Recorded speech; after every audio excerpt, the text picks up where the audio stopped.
बिस्मिल्लाहिर्रहमानिर्रहीम। अस्सलाम वालेकुम। मैं हूं अनीला और आप देख रहे हैं अन्ना ज़ैनब का किचन विद यूट्यूब चैनल। आज मैं आपके लिए बेहद ही मज़ेदार और डिफरेंट समोसे की रेसिपी लेकर आई हूं। आज हम बनाएंगे बीफ बिहारी बोटी समोसा, जो कि खाने में बहुत मज़ेदार है और कुछ डिफरेंट भी आपको मिलेगा।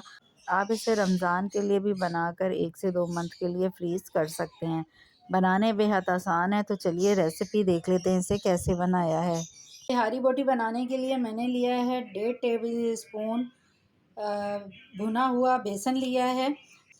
1 टेबल स्पून ली है खसखस, और इसको भी मैंने हावन दस्ते में कूट लिया है। तो ये देख सकते हैं आप किस तरह कूटा हुआ है।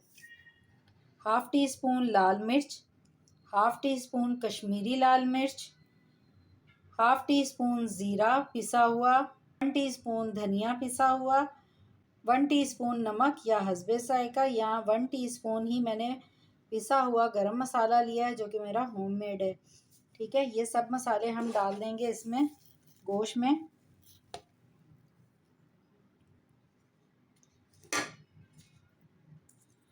और यहाँ मैं शामिल करूँगी लहसुन अदरक का पेस्ट 1 टेबल स्पून,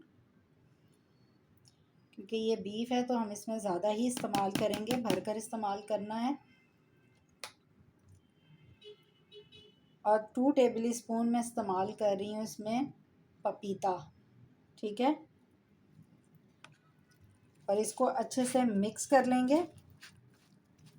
तो मैं इसको मिक्स कर लेती हूँ। मिक्स करने के बाद मैं इसको छोड़ दूँगी सारी रात के लिए, ताकि ये अच्छे से गल जाए।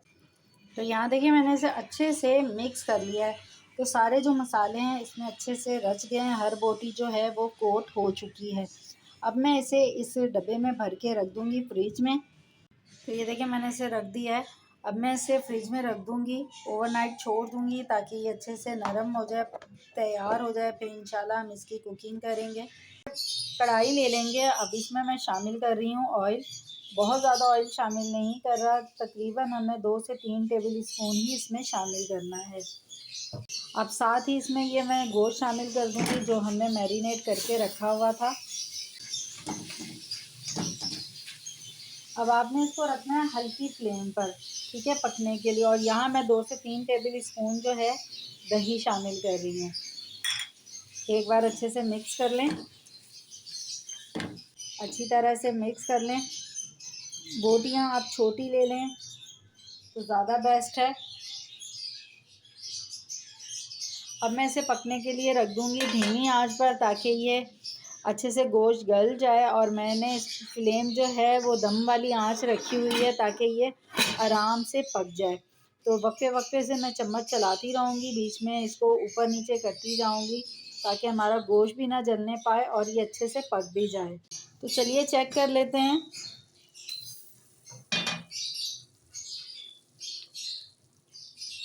एक बार अच्छे से ऊपर नीचे कर लें इसे। आँच मैंने बिल्कुल हल्की रखी हुई है, ताकि गोश्त जो है वो गल भी जाएगा और ये है कि अच्छे से इसकी भुनाई भी हो जाएगी।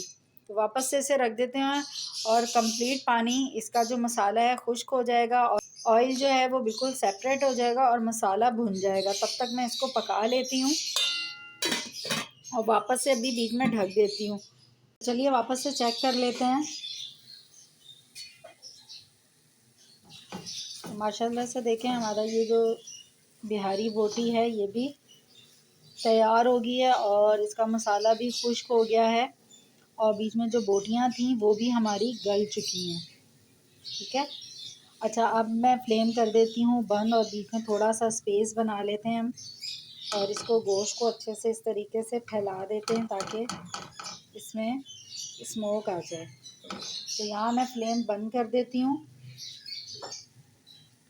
और कोयला एक ले लेंगे और उसको बीच में रख देना है आपने इस तरीके से,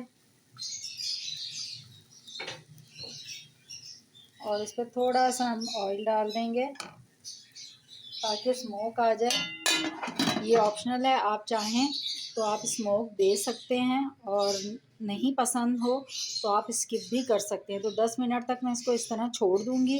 ये बोटी बनाई थी तो उसको मैंने बीच में से छोटा छोटा कट कर लिया है। ठीक है, अब मैं इस पॉइंट पर थोड़ी सी हरी मिर्चें शामिल करूँगी। तो देखें इसमें मिर्चें मिक्स कर दी हैं और इसी में मैं थोड़ी सी प्याज शामिल कर दूंगी। तो बस ये इसको मिक्स कर लिया। प्याज मैंने बहुत ज़्यादा शामिल नहीं की, थोड़ी सी ही की है। तो चलें ये भी रेडी हो गया। अब हम जो डो है समोसे की उसको बेल लेते हैं। पेड़े जो हैं बनाकर रख लिए हैं, ठीक है, बिल्कुल छोटे साइज़ में है ये, ठीक है। अब हम इसको बेलेंगे।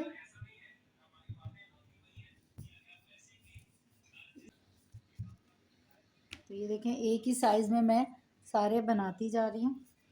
अब मैं आपको एक बना कर दिखा देती हूँ। यहाँ मैंने वही मसाला ले लिया है, थोड़ा सा इसको और बेल लेंगे ताकि आराम से ये, क्योंकि हम जब बेल के रखते हैं ना तो ये वापस से श्रिंक होने लगता है।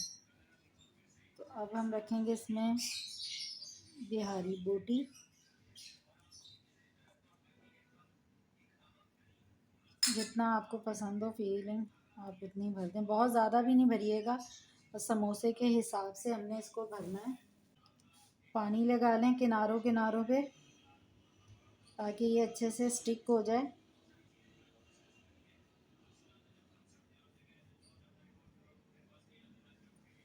अब हमने क्या करना है, इसको लेना है और इस तरीके से इसको बंद कर देंगे।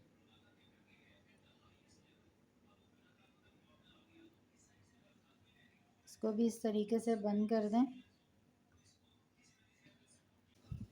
तो हमने इस तरीके से फोक की मदद से इसको इस तरीके से कर देना है ताकि एक तो डिज़ाइन बन जाएगा, दूसरा ये है कि ये सील हो जाएगा। तो ये देखें,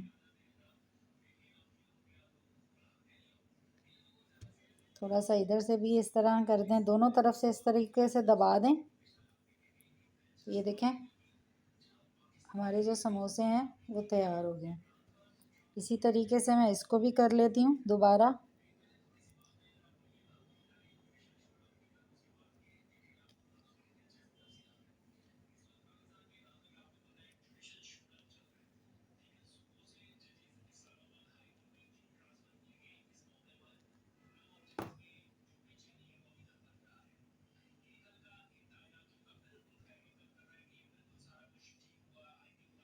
तो ये बिल्कुल परफेक्ट है।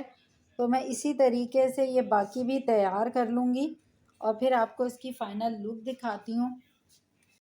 समोसे भी मेरे तैयार हो चुके हैं। अब मैं इनको फ्रीज़ कर रही हूँ 3 से 4 दिन के लिए।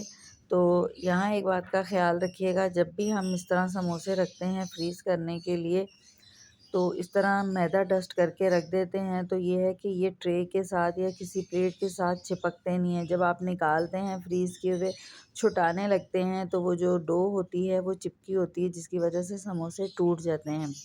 एक ऑप्शन आपके पास ये है। दूसरा ऑप्शन ये है कि आप कोई भी प्लास्टिक बैग या फिर आप कोई पेपर लेकर वो बिछा दें और उस पे बिना डस्ट किए हुए मैदे से आप समोसे इस तरीके से रख सकते हैं।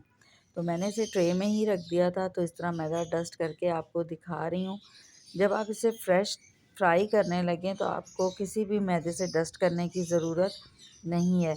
जब आप फ्राई करने लगें फ्रीज़ किए हुए तो इस तरह इस मैदे को सारे को आपने झाड़ लेना है, साफ़ कर लेना है, फिर इसे फ्राई करना है। तो मैं इसे फ्रीज़ कर रही हूँ, तो फिर बाद में आपको इसको 2 से 3 दिन के बाद इसकी फ्राइंग दिखाऊँगी। तो चलिए यहाँ मैंने ऑयल रख दिया है गरम होने के लिए और एक पीस ये ले लेते हैं, जो साइडें हैं इसे चेक कर लेते हैं कि ये ऑयल जो है वो गरम हुआ है या नहीं। तो अभी सही से प्रॉपर से हमारा जो ऑयल है वो गरम नहीं हुआ। तो ऑयल देखें जो हमारा है गरम हो चुका है, ठीक है। अब हम इसमें शामिल करेंगे समोसे, एक एक करके हम समोसे इसमें शामिल करते जाएंगे। फ्लेम आपने मीडियम रखनी है, मीडियम फ्लेम पर तलेंगे इनको ताकि ये अच्छे से ना कुक हो जाएं। हल्की आंच पे रखेंगे तो आप बबल से भी आपको अंदाज़ा हो रहा होगा ये कितना गर्म है, ठीक है। हमने बहुत ज़्यादा तेज़ आंच पे इसे नहीं फ्राई करना कि ये ऊपर से लाल हो जाए और अंदर से कच्चे रह जाएं। समोसे शामिल करने के बाद आपने 1 मिनट तक इसी तरह छोड़ देना है, ताकि आपने इसको हिलाना जुलाना नहीं है वरना ये खुल जाएंगे। 1 मिनट के बाद मैंने इसे पलट दिया था और फिर बाद में मैं इनको इस तरीके से हिलाती जा रही हूँ ठीक है, ताकि हर तरफ से अच्छा सा कलर आ जाए इसमें। और उलट पलट करते रहिएगा ताकि इक्वल सा इन पे कलर आ जाए। मीडियम फ्लेम पर मैं इन्हें फ्राई कर रही हूँ। मैं अब 5 दिन के बाद इन्हें फ्राई कर रही हूँ। तो यहाँ देखिए इनमें ना थोड़े थोड़े क्रैक आ गए हैं, तो आप ये नहीं समझिएगा कि ये शायद फ्रेश थे इस वजह से, क्योंकि इस तरह की जो डो होती है ना उसमें ये है कि ऐसे समोसों में थोड़े क्रैक आ भी जाते हैं, तो आपने परेशान नहीं होना। समोसे भी हमारे फ्राई हो गए हैं, कलर इनका प्यारा सा गोल्डन आ गया है। अब बस ये है कि मैं इनको निकाल लेती हूँ।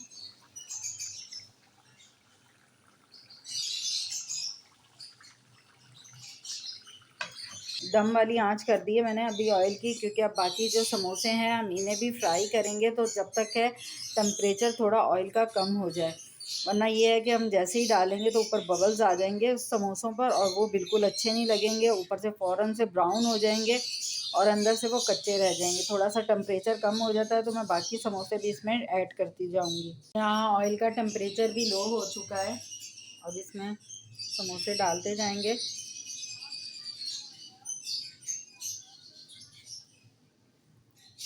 बाकी भी मैं इसी तरीके से फ्राई करके निकाल लूँगी। तो लीजिए तैयार हैं हमारे बीफ बिहारी बोटी समोसे। तो आप इसकी लुक भी देख सकते हैं। तो आप इसे रमज़ानों में बनाकर सेव कर सकते हैं, टी टाइम पर बनाएं। आप इसे ग्रीन चटनी के साथ भी सर्व कर सकते हैं। मैंने बहुत गर्म हो रहे हैं ये।